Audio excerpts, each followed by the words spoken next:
An IPR or an intellectual property right is a set of rights that come out of the creations of mind. For instance, inventions are protected by means of patents, literary and artistic works are protected by the copyright regime, and names that we often use in trade and businesses are protected by the trademark regime. An intellectual property right offers exclusive monopoly right to the owner of the right, normally manifest on intangible property, and in that way they differ from real property. Intellectual property rights, as I said, it is not branch of law, it is a conglomeration of different areas of law. Patent law is itself a different branch of law. Copyright law is different from patent law in the sense that the modes of establishing the right, creation of the right, and the enforcement of the right are much different in patent law and in copyright law.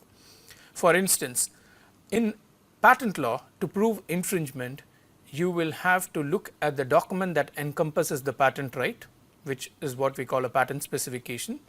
Then look at the infringing act, which could be an act done by the infringer, and map the act into the scope of the right that is covered in the patent specification. This is how infringement is proved.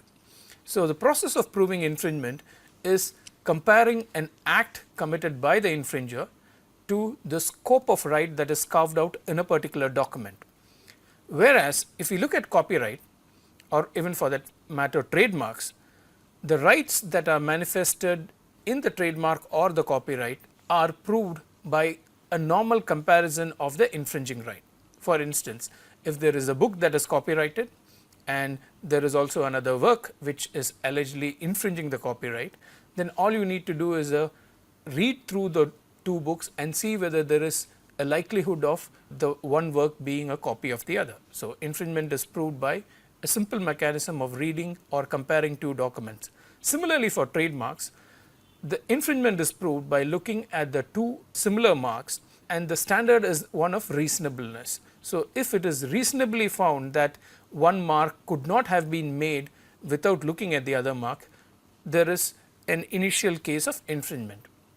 So, even the ways in which infringement is proved are different when it comes to the different kinds of intellectual property rights. Then what is it that holds these intellectual property rights together? Why are they formed or regarded as a group of rights that are taught and learned and studied together?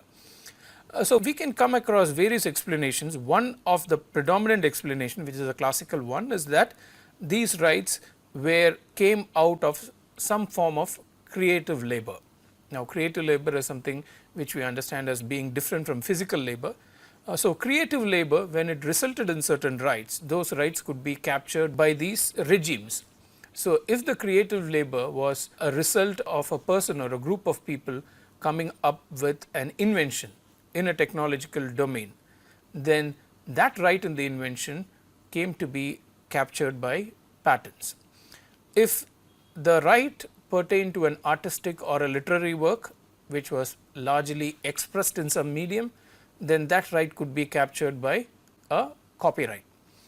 If the work, the creative work pertained to a mark or a logo which ascertained the origin of the goods and services, then you had trademark which came into as a right by which you could understand the origin of goods and services. Now, these rights do have a creative or an intellectual element, and that is largely the reason why they are called intellectual property rights. They also confer exclusivity to the right holder. So, that is a common trait for all intellectual property rights. They confer exclusivity to the right holder, and exclusivity means they have right to exclude others from using the right.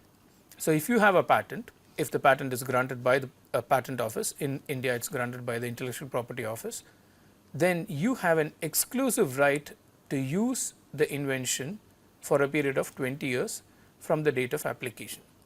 Now, this is actually not an exclusive right to use, it is actually a right to exclude others from using. It also includes a set of rights.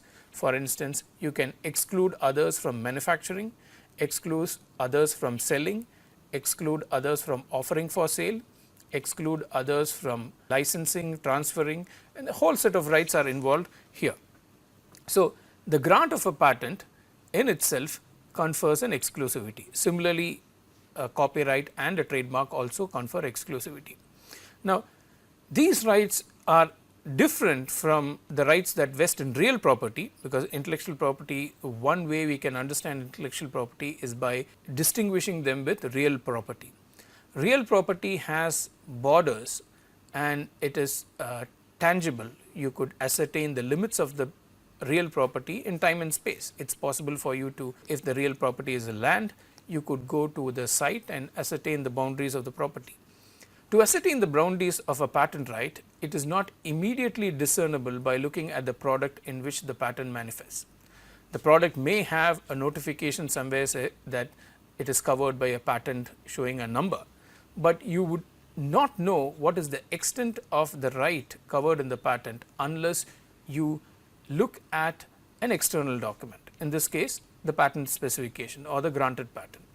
So, the right that manifests in a patent is actually a created right. It is not apparent, it is not open in a sense that a person can see the technology and understand that it is patented. It is created because the right was carved out by a legal mechanism where the law offers such rights to be carved out, and the right is protected by documentation. By documentation we refer to a process of registration by which the right is recognized. There are certain rights which does not require any registration. For instance, the right of a parent over a child, that comes out of a relationship between the parent and the child, which the world recognizes by the fact that the child and the parent live together. Whereas other rights are created. For instance, a patent right is created, it is carved by distinguishing the invention from what had gone before.